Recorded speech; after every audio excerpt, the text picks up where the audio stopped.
बिस्मिल्लाहिर्रहमानिर्रहीम। Viewers, I am Syed Ahmed Mujtaba, advocate high court, और आप देख रहे हैं मेरा YouTube channel universe of law by Ahmed Mujtaba. Viewers, आज हम 2-3 मेजर इश्यूज़ के बारे में डिस्कस करते हैं। किसी भी लॉ पॉइंट को जब हम डिस्कस करते हैं तो वो एक ऐसा लॉ पॉइंट होता है जो कि तमाम जितने भी लोग सुनने वाले हैं उनको वो अपनी लाइफ में उनको कंसिडर करें और उनको कंसिडर करके उससे मुस्तफ़ीद हों। अब सबसे पहले मैं डिस्कस करना चाहूँगा कि जब भी आप किसी भी क्रिमिनल कार्रवाई में मुलविस हों या आप किसी सिविल नेचर की कार्रवाई में आप इंगेज हों, यानी कि कोई आपके सिविल केसेस चल रहे हैं या आपके क्रिमिनल केसेस चल रहे हैं या किसी भी जगह पे आपके कोई भी मैटर्स चल रहे हैं, तो हमेशा एक बात याद रखिएगा कि कभी भी कंसीलमेंट ऑफ फैक्ट्स ना करें। जब भी आप कोर्ट ऑफ लॉ में जाते हैं, जब भी आप कोर्ट ऑफ लॉ में जाके किसी भी बात को छुपाते हैं, तो ये जो कंसीलमेंट ऑफ फैक्ट्स करना है इसका बहुत नुकसान है। इसकी वजह से बाज़ दफ़ा आपको रिलीफ मिल भी रहा होगा, लेकिन जब आपकी कंसीलमेंट सामने आएगी तो वो रिलीफ आपको नहीं दिया जाएगा। इसकी बहुत सी मिसालें मौजूद है हमारे लॉ के नज़दीक। जब भी हम जजेस के सामने जाते हैं, मैं एक छोटी सी मिसाल देना चाहता हूँ।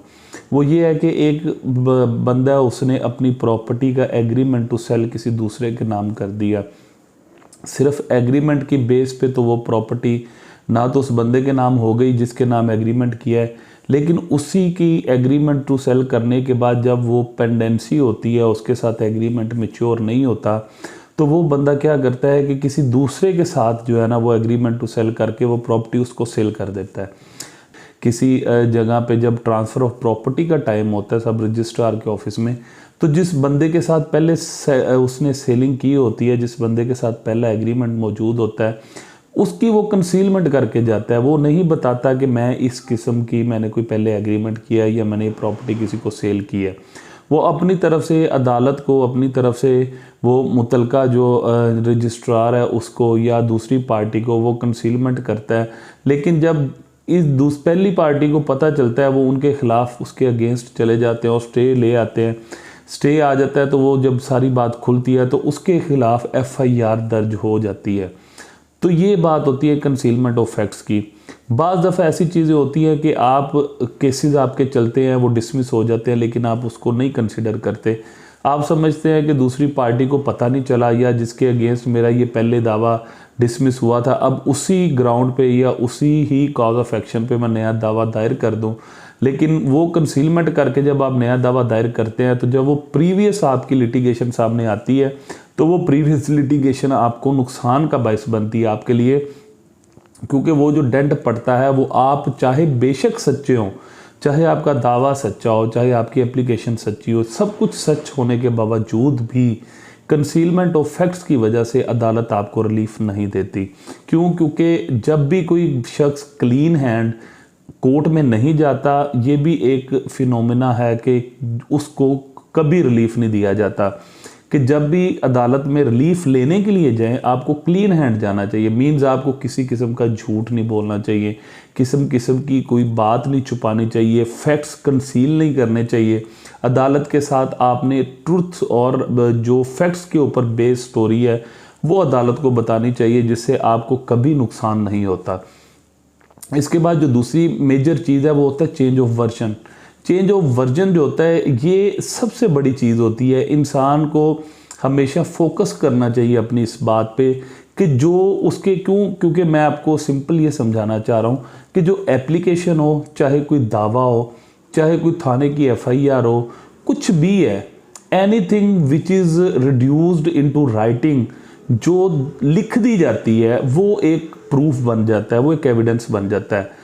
ज़ुबान की कही हुई बात और चीज़ होती है, लिखी हुई बात की और मेंटेनेबिलिटी होती है। जब कोई तहरीर लिख दी जाती है और तहरीर पूरी लिखने के बाद आपके नीचे सिग्नेचर मौजूद होते हैं, उन सिग्नेचर्स की मौजूदगी में आप उस तहरीर को डिनाई नहीं कर सकते। इसलिए जब भी इस किस्म के मामलात हों, आप जब भी केस फाइल करें, आप जब भी थाने में दरख्वास्त देना चाह रहे हैं, आप केस फाइल करना चाह रहे हैं, किसी प्रॉपर्टी की बाबत है, किसी भी चीज़ की बाबत है, तो कोशिश करें जब आप स्टार्टिंग में जो वर्जन आपने लिया है, एट द एंड उसी वर्जन पे स्टैंड करें। चाहे वो वर्जन आपका झूठा था या सच्चा था, ये मैटर बाद की बात है, लेकिन जब भी आप किसी भी चीज़ में अपना वर्शन जो ले लेते हैं, उस वर्शन से जब आप लेफ़्ट टू राइट होंगे या राइट टू लेफ़्ट होंगे, तो ये बात जहन में रखें कि अगली पार्टी जिसके अगेंस्ट आप स्टैंड कर रहे हैं उसके पास भी वकला मौजूद है, उसके पास भी कानूनदान है, उसके पास भी इतनी अक्ल शऊर मौजूद है कि वो आपकी इस गलती को एक आसानी से पकड़ लेता है। उसके बावजूद आपका बनता हुआ रिलीफ भी कभी आपको नहीं दिया जाता। इसकी मैं एक छोटी सी मिसाल दे देता हूँ। मेरे पास एक मैटर था जिसमें 6.5 करोड़ तकरीबन अमाउंट थी। उसका एक एग्रीमेंट था, उस एग्रीमेंट की बेस पे जो है ना वो उस शख्स ने मेरे क्लाइंट के अगेंस्ट एप्लीकेशन मूव कर दी। पहले थाना गुलबर्ग में मूव की। थाना गुलबर्ग में जब उसने एप्लीकेशन दी, उसमें उसने ये लिखा कि ये जो एग्रीमेंट है, ये एग्रीमेंट मेरे ऑफिस में मक्का टावर जो गुलबर्ग में मौजूद है, उधर ये एग्रीमेंट तहरीर हुआ।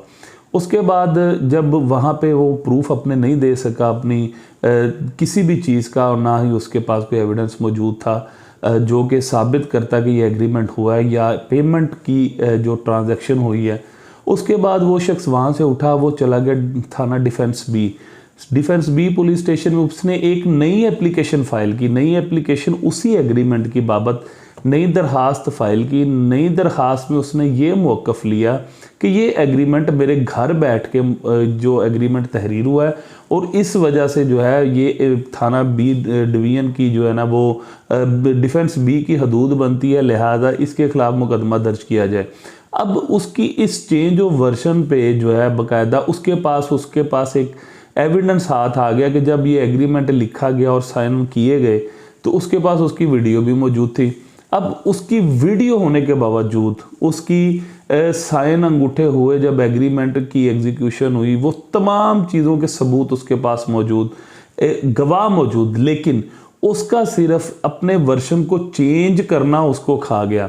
जब उसकी वो डिफेंस बी की एप्लीकेशन के अगेंस्ट वो 22 से बी में गया, तो कोर्ट ऑफ लॉ ने सिर्फ चेंज ऑफ वर्शन की वजह से उसका पर्चा दर्ज नहीं किया।